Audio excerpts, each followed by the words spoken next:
Amén. Abramos, hermanos, la palabra del Señor. Este día vamos a iniciar el estudio de un nuevo libro de la Biblia. Con la ayuda de Dios vamos a estar estudiando Primera de Corintios. Busca entonces en su Biblia la primera carta a los Corintios, capítulo 1, donde vamos a leer, y a partir pues de este día, recuerde que todos los martes vamos a estar estudiando Primera de Corintios, para que así usted no se pierda estas enseñanzas.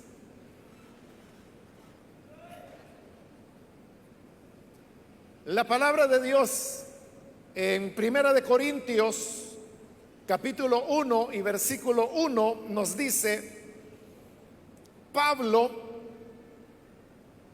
llamado por la voluntad de Dios a ser apóstol de Cristo Jesús,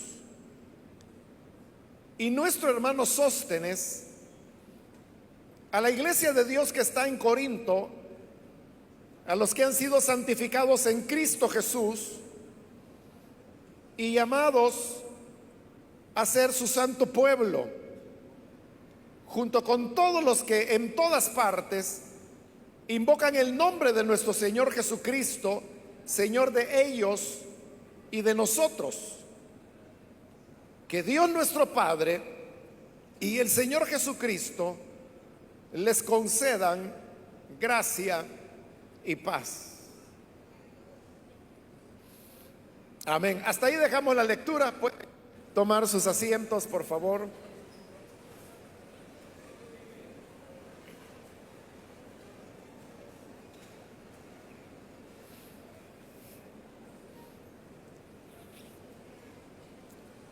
Siempre, hermanos, que iniciamos el estudio de un libro de la Biblia, hacemos una introducción para poder ubicarnos en el contexto de ese libro. En este caso, pues es una carta, y así poder facilitar la interpretación de ella. Primera de Corintios es una de las cartas auténticas de Pablo. Es decir, que verdaderamente él es el autor. Y lo que ocurrió es que Pablo fue el primero que comenzó a escribir el Nuevo Testamento. Lo hizo en una época muy temprana. Los libros del Nuevo Testamento no se escribieron en el orden en que usted los encuentra actualmente encuadernados, ¿no? Eso no fue así. Los evangelios fueron los últimos en ser escritos. Las cartas fueron escritas primero. Y fue Pablo el que comenzó a escribir el Nuevo Testamento, obviamente sin saber él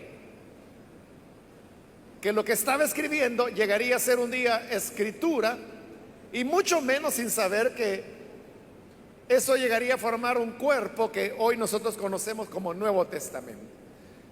Pero fue él quien lo inició cuando envía la primera carta a los tesalonicenses. Primera de Tesalonicenses fue el primer libro del Nuevo Testamento en ser escrito, y es el más antiguo que se conserva hasta el día de hoy. Después de haber escrito Primera de Tesalonicenses, Pablo escribió la carta a los Gálatas. Era una carta dirigida a las iglesias que estaban en esa región que se llamaba Galacia, y que Pablo le escribe con cierta premura, dado que ellos estaban enfrentando problemas de carácter doctrinal que tenían que ver con la manera como se comprende el evangelio. Y luego, después de eso, es que ya Pablo comenzó a escribir sus cartas a los corintios. Realmente, hermanos, no solamente fueron dos cartas a los corintios, como las tenemos hoy en el Nuevo Testamento, Primera y Segunda de Corintios. Realmente lo que hubo entre Pablo y la iglesia de Corintios fue un intercambio de varias cartas. Es decir, Pablo les escribía a ellos les respondían, él les volvía a escribir, le volvían a responder, él volvía a escribir. Hoy se sabe que realmente Pablo envió 6 cartas a los corintios, que están dentro de las 2 cartas que nosotros hoy conocemos. Lo que ocurre es que 2 de esas cartas forman lo que hoy conocemos como Primera de Corintios, y las otras 4 forman lo que hoy conocemos como Segunda de Corintios. Pero realmente fueron 6 cartas. Entonces, como no son 6 cartas, no se puede estar llamando la primera a los corintios, la segunda a los corintios, la tercera a los corintios, la cuarta, la quinta, la sexta a los corintios, porque entonces sería confuso, ¿no? Porque hoy en la encuadernación actual que tenemos de estas cartas, las conocemos como Primera y Segunda de Corintios. Entonces lo que hacen los especialistas es que para diferenciar una de otra, la llaman Corintios A, Corintios B, Corintios C, Corintios D, Corintios E y Corintios F. Es decir, que en lo que hoy nosotros llamamos Primera de Corintios, ahí tenemos Corintios A y B. Y en lo que hoy conocemos como Segunda de Corintios, Corintios C, D, E y F.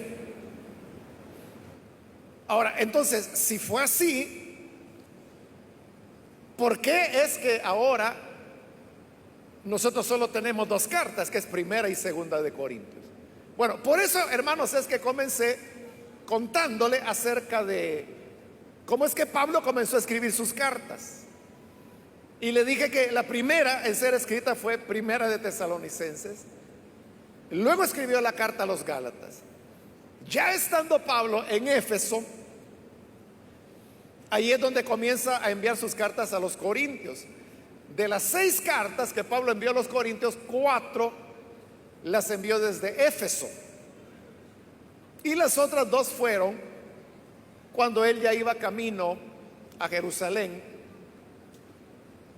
en lo que habría de convertirse ya su captura en esa ciudad.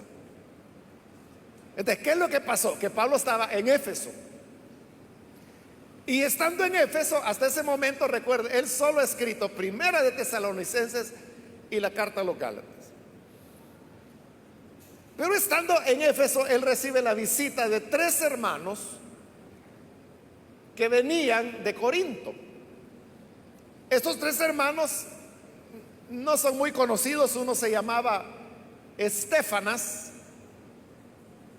el otro se llamaba Fortunato, y el tercero todavía tenía un nombre más extraño, Acaico. Usted puede ver que los 3 nombres eran griegos, porque Corinto estaba en la región de Macedonia, que pertenecía a Grecia.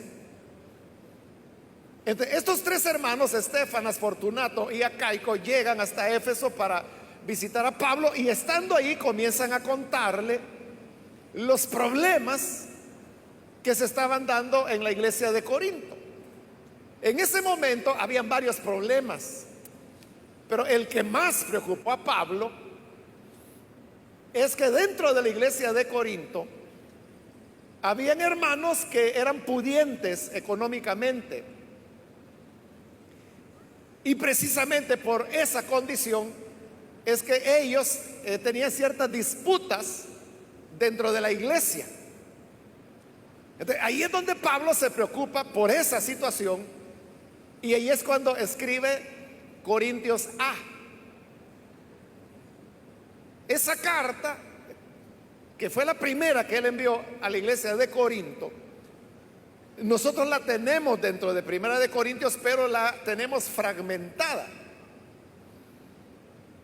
Es decir, que hay partes de esa primera carta que están en un lugar, otras partes están distribuidas dentro de Primera de Corintios. Pero en un principio eso fue una sola carta, la que hoy se llama Corintios A. Entonces, él escribe esta carta, y a través de los mismos 3 hermanos la envía a la iglesia de Corinto. Los corintios la reciben, es una carta fuerte, como la vamos a ver cuando lleguemos a ese punto. Entonces los corintios no les queda claro qué es lo que Pablo quería decirles exactamente. O sea, habían cosas que entendían y otras que no. Entonces vienen los corintios y le escriben una carta de Pablo preguntándole esos detalles que ellos no comprendieron. Pero se me escapó decirle que esa primera carta, Corintios A, Pablo le escribió, es seguro que en el año 52 de nuestra era, y muy probablemente le escribió entre los meses de septiembre, octubre, noviembre. En cualquiera de esos 3 meses él escribió y le envía a través de esos 3 hermanos. Llega a Corinto y, como le digo, a ellos no le quedan claras algunas cosas y le responden a Pablo haciéndole otras preguntas. Pablo todavía está en Éfeso, porque recuerde, las primeras 4 cartas a los corintios él las escribe desde Éfeso. Entonces, cuando llega esta segunda carta, más bien la respuesta de los corintios a la carta de Pablo, ahí es cuando Pablo escribe su segunda carta, que es Corintios B. Esa la tenemos completa, está aquí en Primera de Corintios. Y el saludo, por ejemplo, que acabamos de leer, ese es el saludo de Corintios B, la segunda carta que él envía, donde él hace otras aclaraciones a las preguntas que los corintios le han hecho. Esa segunda carta Pablo la envió entre los meses de febrero, marzo o abril del año 53.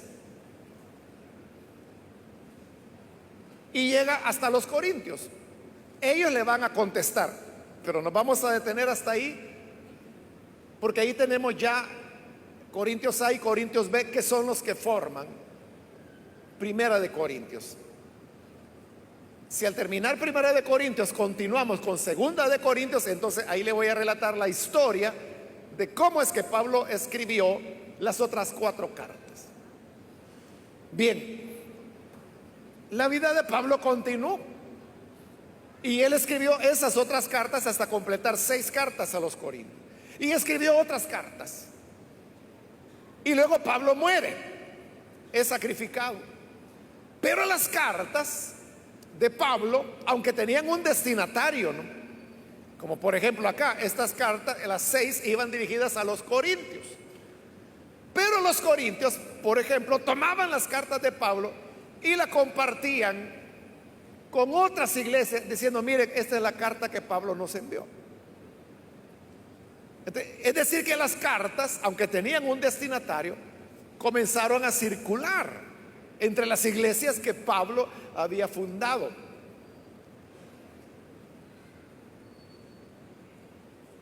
Y de esta manera las cartas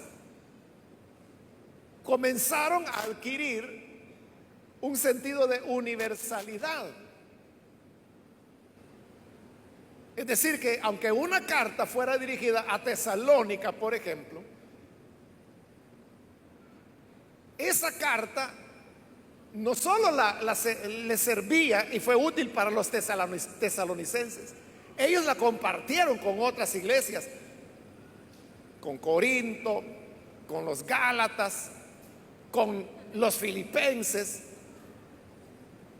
y entonces ellos se fueron enriqueciendo. Pero como estas eran cartas que habían sido dirigidas a una comunidad en específico, habían ciertas cosas que a ellos no les hacía mucho sentido. Entonces lo que comenzaron a hacer es que, para aclarar esos sentidos que eran muy locales,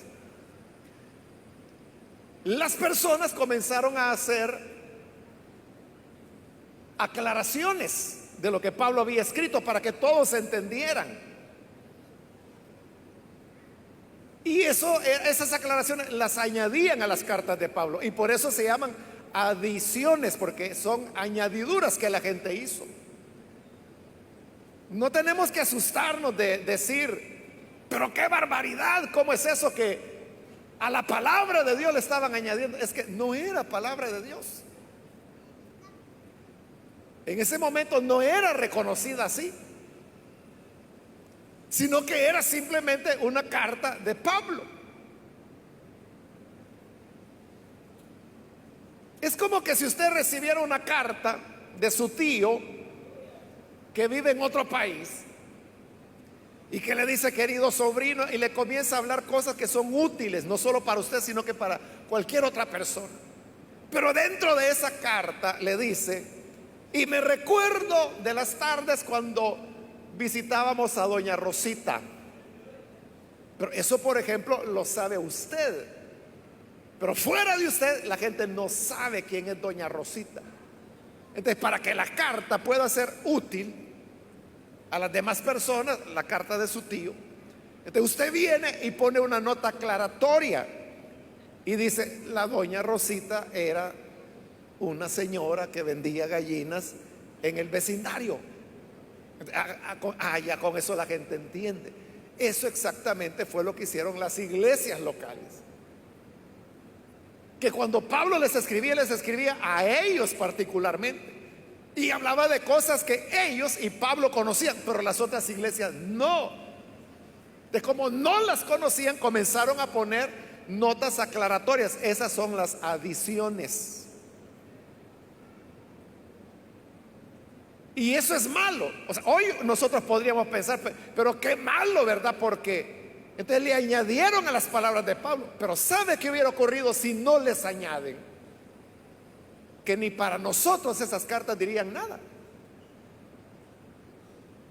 Porque ¿qué supiéramos nosotros quién es la tal doña Rosita, verdad? Ahí le estoy poniendo un ejemplo. Pero gracias a que esas iglesias dijeron: no, aclaremos esto para que todos le entiendan. No solo lo que habían recibido los tesalonicenses lo entendieron los filipenses, lo entendemos también nosotros. Aunque la carta primera a los tesalonicenses no era para nosotros, fue para los tesalonicenses. Pero ¿por qué nos sirve a nosotros? ¿Por qué aprendemos de nosotros de ella? Porque hubo personas que las hicieron valederas para todos, aclarando esos malos entendidos. De tal manera que cuando Pablo muere, habían quedado 13 cartas originales de Pablo. 13 cartas originales. Y estas cartas, como le he dicho, circulaban entre las iglesias. Y era como que de repente alguien iba a visitar, por ejemplo, la iglesia de Colosas, y decían: bueno, hermanos, hoy vamos a leer la carta que Pablo envió a Filemón. Y este visitante decía: carta de Pablo a Filemón. Sí, ¿y eso qué es? Es que Filemón era amigo de Pablo y Pablo le envió una carta. Sí. ¿Y qué dice la carta? Y ya le leían Filemón. Mire, y no me puedo llevar una copia de eso.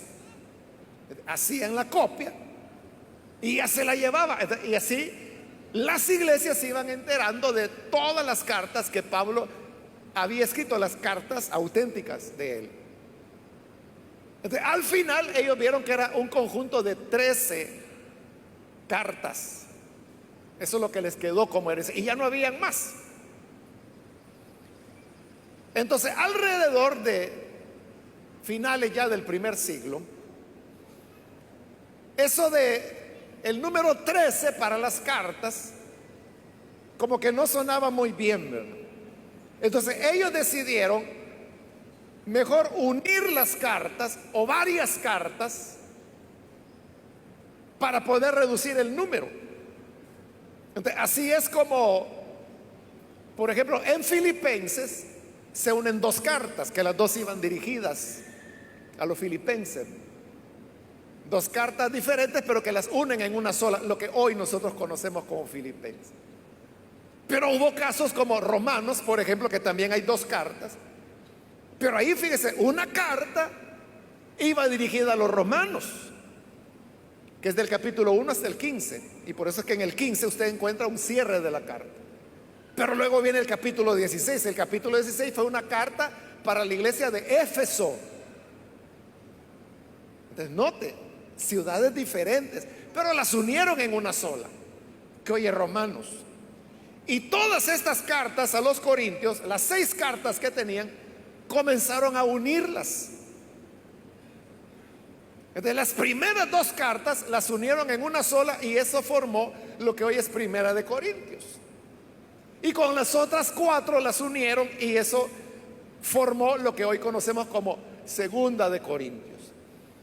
Entonces, con todas estas uniones y con las cartas que no están unidas, como Gálatas, como Filemón, como Primera de Tesalonicenses, que no son uniones de cartas, sino que son cartas únicas, ¿no?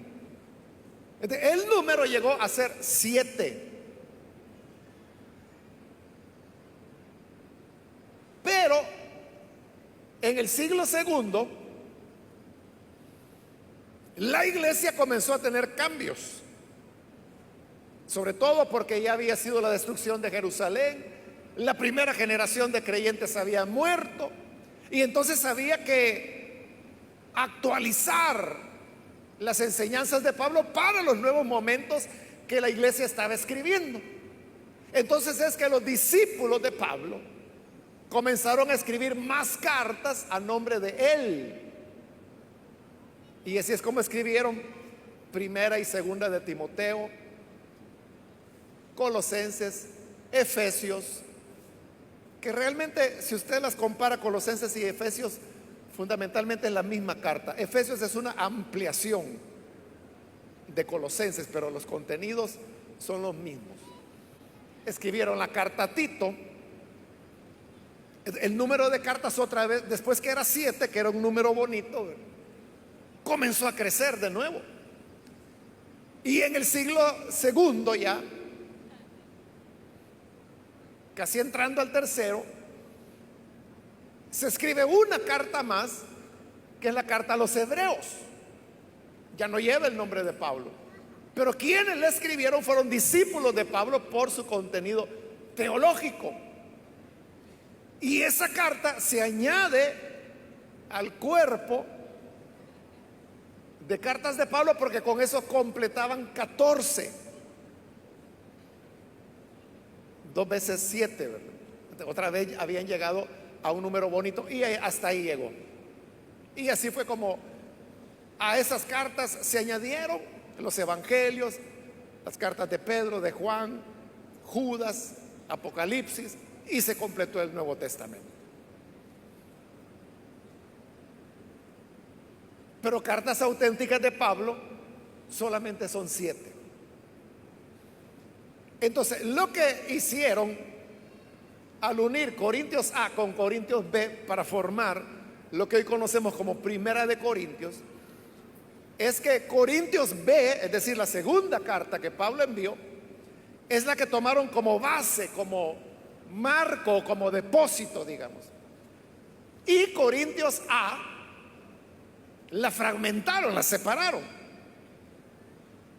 Por ejemplo, Corintios A, que fue la primera carta, la primerísima carta que Pablo envió a los Corintios, comienza en el capítulo 6 de lo que es hoy Primera de Corintios, que es donde comienza a hablar de los pleitos entre los creyentes. Claro, le quitaron el saludo, la introducción, la bendición, pero luego después de eso lo que decía es Primera de Corintios 6, ¿verdad? Si alguno de ustedes tiene un pleito contra otro, ¿cómo se atreve a presentar demanda ante los inconversos en vez de acudir a los creyentes? O sea, Pablo les comienza a reclamar. Por eso le digo, Corintios A fue una carta fuerte, porque esos pleitos es de lo que Estéfanas, Fortunato y Acaico le habían informado a Pablo.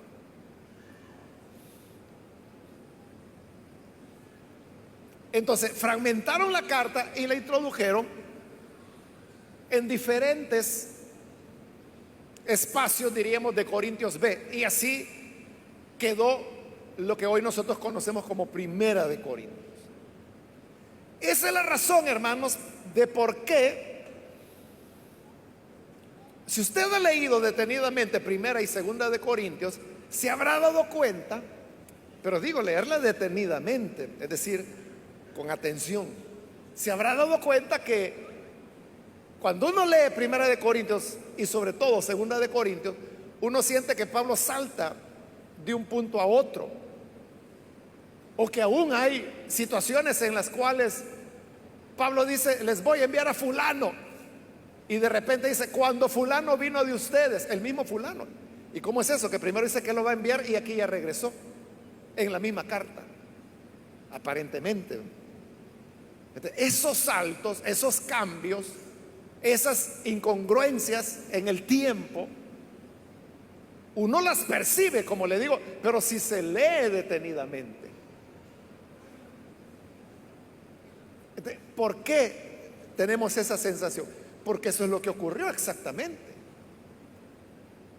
Como le estoy diciendo, Corintios A la dividieron como en 4 partes, 4 o 5 me parece que son, y pusieron una parte acá, otra acá, la fueron insertando dentro de Corintios B para hacer una sola carta más larga que hoy es Primera de Corintios.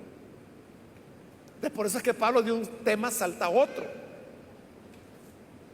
No hay una continuidad de su pensamiento como Romanos, por ejemplo, que hay toda una construcción de un discurso. Aquí no, que tal cosa, que luego otra, que esto, que aquí, que allá, y va cambiando. Casi cada capítulo es un tema diferente.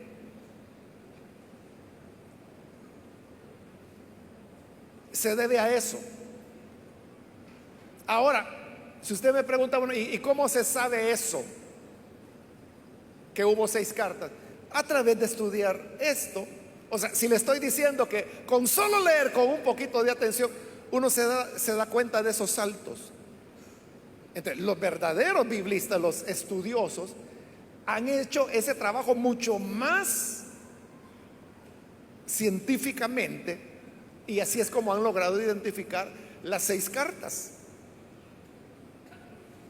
E incluso se sabe de manera bastante aproximada las fechas y lugares de donde Pablo las escribió. Por eso yo le he dado fechas de las primeras 2 cartas que forman lo que hoy es Primera de Corintios.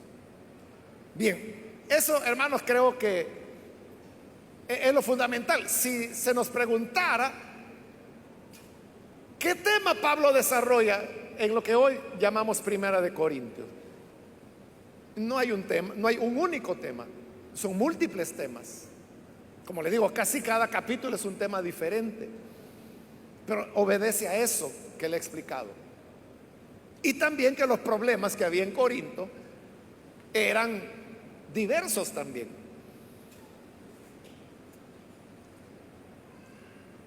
Corinto, hermano, era una ciudad que quedaba en una península, de la cual de un punto de la costa al otro eran aproximadamente un poquito menos de 6 kilómetros, y Corinto estaba ahí. Y por eso se decía que Corinto era un doble puerto, aunque realmente estaba solo en una costa, ¿no? Pero estaba tan cerca la otra costa del otro lado de la península, que se consideraba que era un puerto de ambas costas. Y por eso tenía muchísimo comercio. Incluso se sabe que habían cargamentos que, por no ir a dar por mar la gran vuelta, entonces lo que hacían los barcos es que llegaban a un punto, descargaban, y se sabe que habían carretas que llevaban por esos un poquito menos de 6 kilómetros las cargas, y las colocaban en otro barco del otro lado. Entonces, de esa manera se evitaban dar la vuelta por esa península del Peloponeso, se llamaba.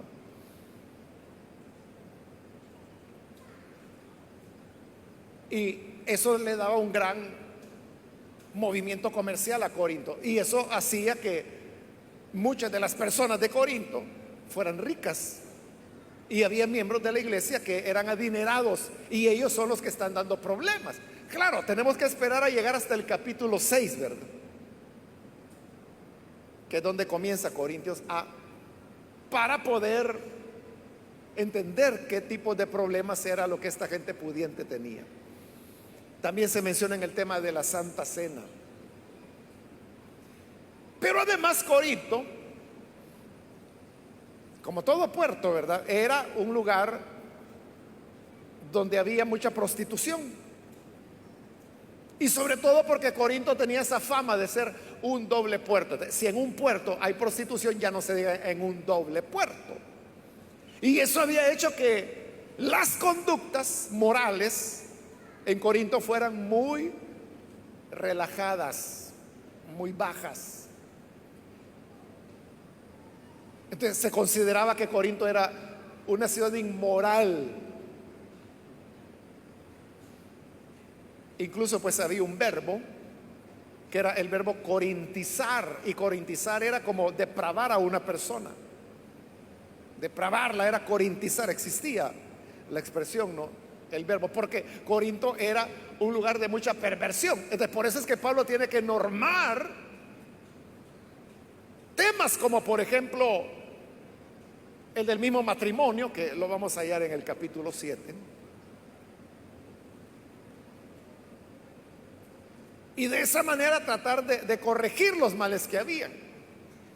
Y además Corinto también tenía sus propios elementos culturales, los cuales, hermanos, hasta el día de hoy no se sabe a qué Pablo hacía referencia, como por ejemplo en el tema del velo que se encuentra en el capítulo 11 de Primera de Corintios,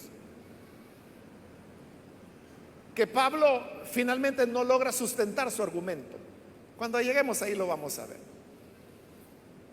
Él no sabe dar una razón de por qué la mujer tiene que usar velo. Pero en el intento que él hace por dar una razón, que son como 3 intentos que hace, lo que sí deja claro ver es de que había una costumbre social en Corinto que no se sabe cuál era, y que por ese motivo Pablo está tratando de recomendar que las mujeres utilicen velo, lo cual lo hace sin éxito, como lo vamos a ver cuando lleguemos a ese capítulo. Pero ese punto, por ejemplo, ¿a qué Pablo estaba haciendo referencia? Eso nadie lo sabe. Esa es una gran incógnita. Usted sabe que auxiliares de las ciencias bíblicas es, por ejemplo, la arqueología, la antropología, que han venido de la mano de la ciencia bíblica desde hace siglos. Pero hay ciencias nuevas que se han incorporado al estudio de la Biblia, como por ejemplo el estudio de los conceptos culturales, el estudio de las concepciones psicológicas que la gente tenía, el estudio de los valores que las personas tenían, y el estudio de las relaciones sociales que se daban esto es nuevo. Cuando le digo nuevo, me estoy refiriendo unos 150 años tiene de haberse comenzado a estudiar esas ciencias, y que ha sido de muchísima utilidad para la comprensión de, o sea, pasajes de la Escritura que antes no se entendía, hoy se entienden sobre la base de los descubrimientos que estas nuevas ciencias han aportado hoy, que se están aplicando para el estudio de las Escrituras. Pero todavía hay pasajes de la Biblia que nos quedan sin entender qué era lo que había detrás de eso.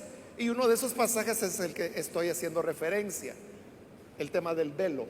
O sea, Pablo, él nunca lo menciona. Él no dice que está, en base a qué le está dando vuelta a esos argumentos. Que, como le digo, prueba con uno y él mismo lo desecha, prueba con el segundo, él mismo lo desecha, prueba con el tercero, él mismo lo desecha. Al final dice, bueno, entonces hay que ver a cada quien cómo hace, dice. No llega a una conclusión. Pero alrededor de qué ha estado girando él, no se sabe. Por ahora todavía no se ha descubierto. Tal vez, hermanos, a futuro. Y ese futuro pudiera ser dentro de 3 años, dentro de 5, dentro de 10, dentro de 20, dentro de 40, dentro de 60 años, no sabemos. Tal vez se llegue a descubrir. Y entonces vamos a tener completa claridad de qué era lo que Pablo, o cuál era el argumento que él, no el argumento, sino que el hecho social alrededor del cual él está tratando de construir argumentos, y como le digo, sin éxito. Bien, eso, hermanos, por hablar un poco acerca de Corinto. Acerca de Pablo, pues creo que es un personaje conocido. Creo pues que para introducción eso sería lo principal. Vamos entonces a comenzar con el texto. El versículo 1 comienza diciendo Pablo, porque esa era la costumbre de la época, que las cartas se escribían. En primer lugar se mencionaba el remitente, es decir, lo contrario de lo que son las cartas hoy, ¿verdad? Porque hoy en la redacción actual de las cartas, lo primero es el destinatario, señor fulano de tal o señorita fulana, y el remitente va por último, es el que firma. En el siglo primero era al revés, primero era quien envía, Pablo, luego venía el destinatario, a quién se dirigía, y luego venía un saludo, y después del saludo venía una invocación a los dioses. Le estoy hablando de cómo eran las cartas de la época. Entonces, ese formato tienen todas las cartas del Nuevo Testamento, con una excepción, que es Tercera de Juan, que no sigue ese formato, pero todas las demás eran así. Pero ¿qué es lo que Pablo hizo?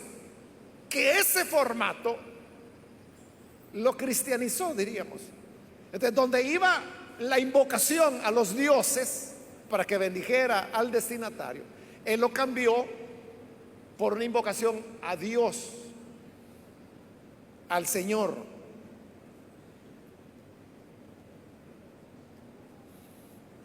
Que es el que está aquí en el versículo 3, cuando dice que Dios nuestro Padre y el Señor Jesucristo les concedan gracia y paz. Ahí está invocando no a los dioses, sino que está invocando al Padre y al Señor Jesucristo. Recuerde, bueno, en realidad, como aquí estamos en Corintios, esa es ya la cuarta carta que Pablo escribe, o por lo menos que quedó conservada, ¿no? O sea, la primera es Primera de Tesalonicenses, la segunda sería Gálatas, la tercera es Corintios A, que va a comenzar hasta el capítulo 6. Y esta es Corintios B, que está comenzando aquí. Esta es la cuarta carta que él está escribiendo. Pero este tipo de saludo aquí a Pablo ya lo hizo suyo, podríamos decir, y va a aparecer en todas sus cartas auténticas. En sus cartas no auténticas, como Efesios, Colosenses, Primera y Segunda de Timoteo, Tito, aparece el saludo, pero le añaden ciertos elementos, y esa es una de las evidencias que muestra que no era una carta auténtica,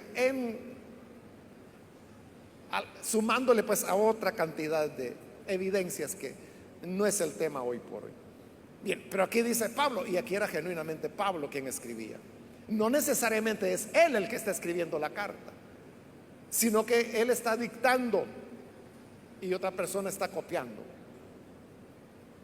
Entonces dice, llamado por la voluntad de Dios a ser apóstol. Entonces vea, él dice que el hecho de ser apóstol es un llamado. Es un llamado de Dios, porque así dice, llamado por la voluntad de Dios a ser apóstol. El ministerio entonces no es algo que el ser humano lo busque, lo pida, o que diga, es que yo quiero esto, o que alguien diga, es que como no hay trabajo, mire, ya llevo 3 años desempleado, me voy a meter de pastor. No es así, sino que el ministerio es un llamado del Señor. Y ante La pregunta que pudiéramos hacernos: ¿qué hace que hay ministerios que uno sabe que tienen un evidente respaldo de Dios y son ministerios que caminan, que avanzan, se ve que Dios está haciendo obra ahí? ¿Por qué hay esos que avanzan y están los que nunca pasaron de lo mismo? Que comenzaron con 30 y hoy tienen 15 y ya tienen 50 años de estar en ese trabajo. ¿Por qué no avanzan? Toda la explicación es el llamado de Dios. Todo se reduce aquí a que si el Señor llamó o no a la persona. Cuidado, no hay que confundir, hermano, ser llamados de Dios a ser llamados de los hombres. Porque puede ser que un día alguna denominación les quedó una iglesia vacante por ahí y buscan a alguien y le dicen: mire, ¿por qué no viene usted y nos ayuda? Le vamos a dar esta iglesia. Esta persona, eso que lo están invitando que asuma el ministerio, lo interpreta como que Dios lo está llamando, y no es Dios quien lo está llamando, lo está llamando ese fulano o esa denominación. Es diferente. Cuando Dios llama, me estoy refiriendo a que Dios llama. Dios es el que habla. No es que uno vio la oportunidad, vio que aquí hay un espacio. Hermano, yo me recuerdo, hace ya años, ¿no? Pero en el periódico yo lo vi, un anuncio de una denominación. Una denominación, pues, que no le voy a decir el nombre porque puede ser que alguien de esa denominación esté viendo por televisión o escuchando por radio. Pero la cosa es que en el periódico sacaron un anuncio donde decía: la denominación tal solicita, creo que eran 6 pastores, algo así que le faltaba. Como quien dice, agencia de distribución de productos de consumo popular busca 6 vendedores. Así. Solo que aquí la oferta era que buscaba 6 pastores. Y ahí decía los requisitos y usted podía ir y aplicar como un trabajo, ¿no? Eso no es llamado de Dios. Por eso Pablo dice que él había sido llamado por la voluntad de Dios para ser apóstol de Jesucristo. El ministerio debe responder a un llamado que Dios hace, y es un llamado directo. No permita usted que sea a través de otras personas, a menos que usted esté peleado con Dios y que usted no le hable a Dios y Dios tampoco le habla a usted. En ese caso está bien que Dios use otro fulano para hablarle a usted, que le diga a la mengana, que le diga a usted esto y esto. Y hay gente que se cree eso, hermano, que llega ahí un gordo diciendo que es profeta y dice: el Señor dice que vayas a tal lugar, y allá va aquel creyendo que es el gordo el que le dijo eso, no es el Señor. La diferencia entre el respaldo misericordioso de Dios o no tenerlo es el llamado. Entonces, Pablo podía decir que él había sido llamado de Dios. Él aquí está ya anticipando esto, porque uno de los problemas que había en Corinto era que ahí, hermano, llegaba toda clase de fulanos y menganos que se hacían pasar como grandes apóstoles, que incluso despreciaban el ministerio de Pablo y hablaban mal de Pablo. Y como Pablo les dice que bien los recibían a ellos, llegaban haciéndose pasar como grandes, y ustedes bien lo reciben. Por eso es que hoy él está diciendo que él es llamado de Dios. No es como esos otros fulanos, que ellos habían visto en eso la manera de vivir o la manera de tener ingresos. Y por eso Pablo dice: si ellos lo que buscan es su propia gloria y su Dios es su estómago. Era gente que solo andaba buscando comer, vivir del ministerio. Pero Pablo dice, yo soy llamado. Entonces eso marcaba una gran diferencia. Luego de haber sido llamado, dice, por la voluntad de Dios. Lo cual pues sería como una redundancia, ¿verdad? Porque si es Dios el que llama, es su voluntad el llamado, ¿no? Pero no es una redundancia vana, sino que es una redundancia intencional, por la cual Pablo quiere enfatizar de que todo esto surge de la voluntad de Dios, de llamado por la voluntad de Dios. Esa es la clave, que lo que hacemos lo hacemos porque es la voluntad de Dios. Dios manifestó su voluntad. Y vea esto, la voluntad de Dios la mayor parte de veces está en oposición a nuestra voluntad humana. Los ministerios que mayor éxito tienen son aquellos que no querían ser ministros. Y en cambio aquellos que sí lo querían ser, muy pocos de ellos llegan a ser verdaderos ministros. La mayoría no. La mayoría no lo quería. Entonces, por eso es que el llamado no responde a la voluntad de la persona, responde a la voluntad de Dios. Y como la voluntad de Dios es soberana, no puede ser contravenida, no puede ser rechazada. La persona puede hacer el esfuerzo por rechazar un llamado de Dios, pero Dios se la sabe arreglar.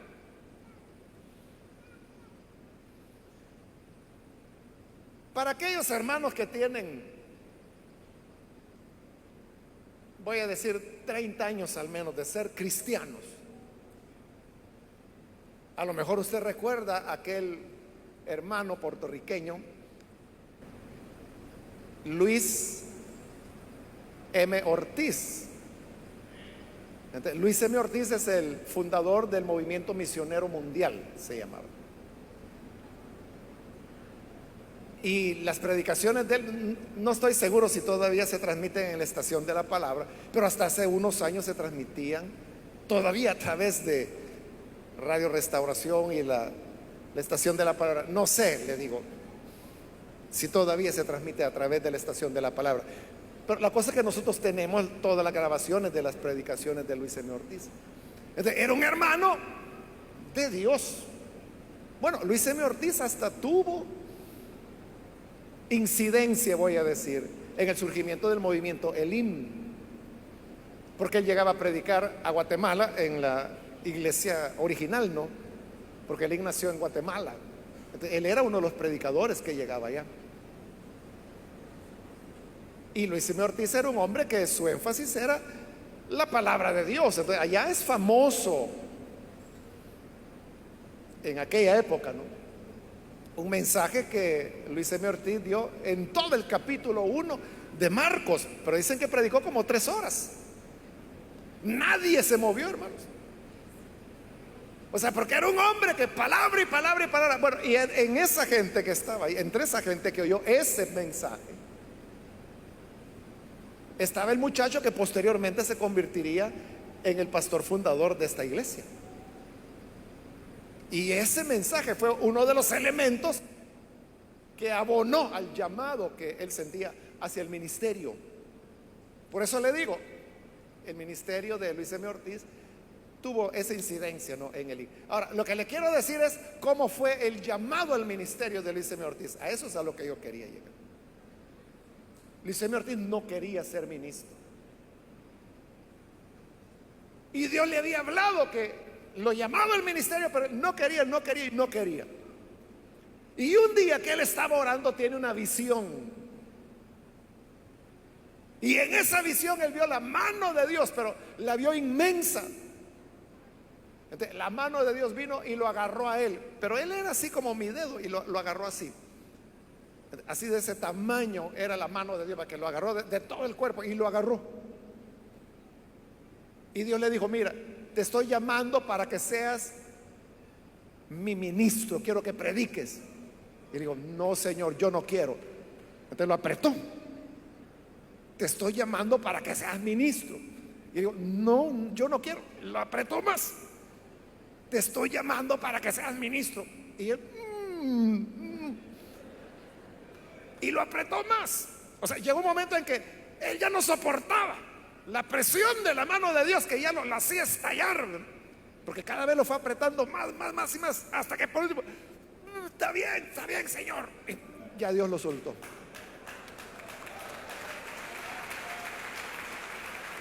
Y así es como surgió ese ministerio. Él falleció hace ya varios años. Él falleció con esa generación, ¿no?, de grandes predicadores de allá de la década de los 70, 80, ¿no?, que sacudieron Latinoamérica. Pero ese testimonio, hermano, es ilustrativo de lo que le estoy diciendo, de la voluntad de Dios contra la voluntad humana. Bueno, en el caso de él fue literal, ¿verdad? Bueno, era una visión, pero literalmente él sentía que Dios estaba imponiendo su voluntad sobre la del hombre. Ese es el punto. Por eso, a eso me refería cuando le decía que el ministro usado por Dios normalmente no quiere ser ministro, y por eso Pablo dice, por la voluntad de Dios, llamado a ser apóstol de Cristo Jesús. El apóstol, pues, es aquella persona que recibe la revelación de Dios y la transmite a la iglesia, enseña, forma a otros ministros, establece doctrina, planta iglesias. Hay dos modalidades de apóstol. Está el apóstol itinerante, como Pablo, ¿no?, que iba de ciudad en ciudad, de país en país. Y está el apóstol fijo, que no se mueve, como el caso de Santiago en Jerusalén. Apóstol, pero él nunca salió de Jerusalén. Están las dos modalidades. Ese es el apóstol. Y luego dice, y nuestro hermano Sóstenes. Fíjese, aquí hay un cambio, porque la mayor parte de cartas de Pablo, él no escribe solo, sino que lo hace acompañado de otros. Por ejemplo, Pablo, Silvano y Timoteo a la iglesia tal. Pero ese es el orden. Pablo, Silvano y Timoteo a la iglesia tal, y luego viene el saludo. Pero note, aquí no. Primero es Pablo, luego el destinatario. Ya que ha mencionado el destinatario, hoy menciona nuestro hermano Sóstenes. Es decir, no pone, no dijo Pablo y Sóstenes, por la voluntad de Dios, llamados a ser apóstoles. No. Él dice, yo soy el llamado por la voluntad de Dios a ser apóstol de Cristo Jesús, y nuestro hermano Sóstenes. Está haciendo una separación. Es decir, Sóstenes no era un apóstol. ¿De quién era Sóstenes? Casi no se sabe nada de él, porque esta es la única vez que Pablo lo menciona y no lo vuelve a mencionar en la carta. Algunos han pensado que Sóstenes fue el secretario que estaba tomando nota, pero no hay manera de demostrar eso, ¿verdad? En el Nuevo Testamento solo aparece, bueno, este Sóstenes, ¿verdad?, que Pablo dice que es hermano, nada más. Pero en el libro de los Hechos se menciona otro Sóstenes, capítulo 18, que es cuando hay un alboroto en Corinto precisamente, y a quien buscaban era Pablo para lincharlo, pero no lo hallaron. Como no lo hallaron, agarraron a uno que se llamaba Sóstenes, y que Hechos dice que él era el principal de la sinagoga de los judíos. A él le dieron de palos, hermano. Y dice que a Galión, que era el procurador romano de esa provincia, no le importaba que estuvieran matando al pobre hombre ahí. Entonces, algunos dicen, ese Sóstenes, el apaleado, es el que Pablo menciona acá. pero otra vez no hay manera de poderlo demostrar. Entonces no sabemos, no podemos decir mayor cosa acerca de Sóstenes, porque cualquier cosa que dijéramos sería un invento, ¿verdad? Porque no tendría base de la palabra. Pero como Pablo lo va a decir en esta misma carta, tenemos que aprender a no ir más allá de lo que está escrito. Hasta ahí dice la Biblia, hasta ahí llegamos. Ya no nos va a quedar tiempo, hermanos, para los otros dos versículos. Vamos a continuar en la próxima oportunidad con el saludo, porque este es el saludo de introducción a la carta, ¿no? Pero creo que hasta este momento hemos aprendido acerca de la importancia de ser llamados por el Señor para tener éxito en lo que hacemos para Él. Que ese llamado responde a la voluntad de Dios y no a la nuestra. Y teniendo eso presente, que el Señor nos ayude para llevarlo a la práctica en nuestra vida. Vamos a cerrar nuestros ojos y yo quiero ahora invitar, antes de orar, si hay con nosotros amigos o amigas que todavía no han recibido al Señor Jesús como Salvador, pero si usted ha oído la palabra de Dios, yo quiero invitarle. Si usted necesita venir para creer en el Hijo de Dios, quiero decirle que aún este llamado a la conversión no es de hombre, no es humano, sino que es Dios quien nos habla y quien nos invita a venir. ¿Hay alguna persona que hoy quiere venir a Jesús y recibirlo como Salvador? Póngase en pie, por favor, en el lugar donde está. Póngase en pie en señal que usted desea recibir a Jesús, y así vamos a orar por usted. Muy bien, aquí hay una persona que pasa. Dios le bendiga, bienvenido. Acá hay una niña que viene, Dios la bendiga también. Alguien más que necesita venir para recibir al Hijo de Dios, puede ponerse en pie allí en el lugar donde se encuentra con toda confianza. Póngase en pie para que oremos por usted. Venga para que la gracia del Señor le alcance. También quiero invitar, si hay hermanos o hermanas que se han alejado del Señor, pero hoy necesitan reconciliarse. De igual manera, póngase en pie para que le incluyamos en esta oración.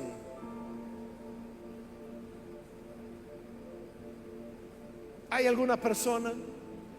Le invito a que pase rápidamente porque voy a orar. Pero antes de hacerlo, hago una última invitación. Si hay alguien más que necesita venir al Señor por primera vez o necesita reconciliarse, póngase en pie ahora, pues esta es ya la última invitación que hice. A usted que nos ve por televisión, le invito para que se una con las personas que están aquí al frente. Reciba al Señor en esta oración. Padre, gracias te damos por estas personas que están aquí al frente, como también, Señor, aquellos que a través de televisión, radio, internet, hoy están abriendo sus corazones para creer a tu palabra. Señor amado, les ponemos ante ti para que con tu gracia tú les redimas, les transformes, y que la vida que has prometido en tu Hijo Jesucristo sea sobre ellos. Señor amado, quédate con cada uno de ellos y a nosotros ayúdanos para que al servirte podamos tener eficacia esperando tu llamado, y que cuando tu voluntad se revele nosotros podamos someter la nuestra, someter nuestra personalidad humana a tu voluntad que está sobre todas las cosas, y que de esta forma, Señor, tu nombre pueda ser glorificado en cada persona a quien tú usas. Esto te lo rogamos en el nombre de Jesucristo, nuestro Salvador. Amén. Amén.